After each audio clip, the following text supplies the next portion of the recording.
Driving alone across the country, you can't help feeling at least a little like Jack Kerouac.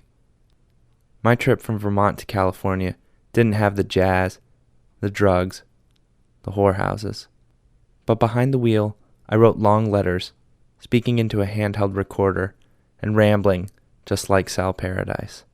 Dear Danny, I wish that I knew more about your trips.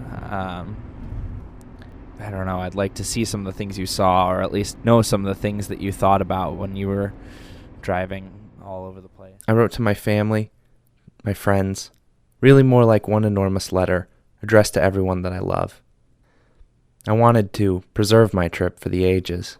In Delaware, I think. Got a bean burrito. It was gross.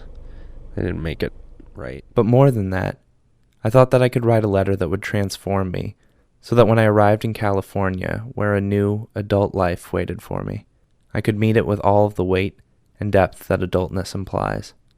I hoped that by writing the letter, I could cram 23 years of reflection and contemplation and growth into one road trip.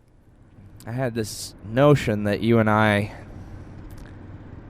could be these grown-ups. I'm nervous. I don't know how you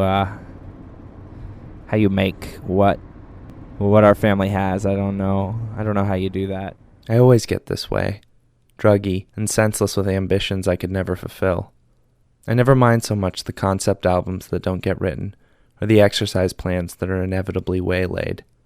I always have a new one up my sleeve. It's these attempts at self-transformation that I mourn when they fall short. The plan to try and not be so self-centered. The plan to try and be a better friend. To try and just be better. I'm sorry for all those times when you must have felt like you wanted to shake the words out of me. Listening to the recordings I made, I can hear myself getting less and less interested in the project. Sometimes I sound bored, and sometimes I sound just exactly like what you'd expect at 23, meaning completely full of shit. I think Dylan's a good example, you know? I hear it, and I hear things about your life. I loved On the Road, but only for about 50 pages. As the book wore on, I felt exhausted. I wished to God that a woman or a job might stick so that Dean and Sal would just settle down.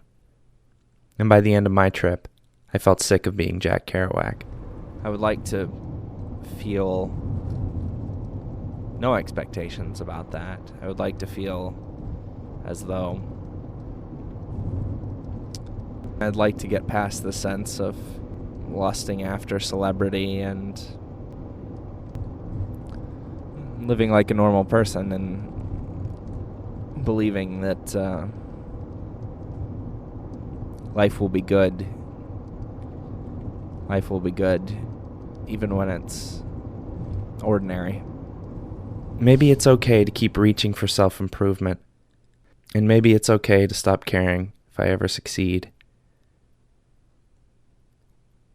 On my way across the country, I stopped and had lunch with a good friend, and we talked about my many crackpot plans to build character and my eternal sense of dissatisfaction.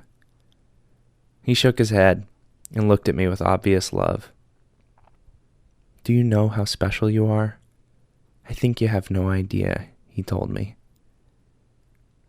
"I have some idea," I said, and I was telling the truth.